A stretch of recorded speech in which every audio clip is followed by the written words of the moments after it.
नमस्कार शेतकरी मित्रांनो, रॉयल बळीराजा चॅनलमध्ये आपले सर्वांचे स्वागत आहे. आज आपण बघणार आहोत 19 जुलै वार शनिवार रोजचे टोमॅटो बाजारभाव. मित्रांनो, जर कोणी चॅनलवर नवीन असाल तर चॅनलला सबस्क्राईब करून घ्या. कोल्हापूर आवक 369, किमान दर 140, कमाल दर 360, सर्वसाधारण दर 240 रुपये कॅरेट.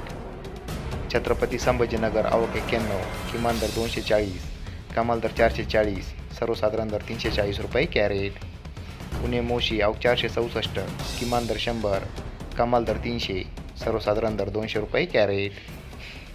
नागपूर आवक 1000, किमान दर 300, कमाल दर 600, सर्वसाधारण दर 530 रुपये कॅरेट. पनवेल आवक 940, किमान दर 500, कमाल दर 600, सर्वसाधारण दर 550 रुपये कॅरेट. अमरावती आवक 137, किमान दर 400, कमाल दर 500, सर्वसाधारण दर 450 रुपये कॅरेट. सोलापूर आवक 586, किमान दर 40, कमाल दर 360, सर्वसाधारण दर 220 रुपये कॅरेट. धन्यवाद.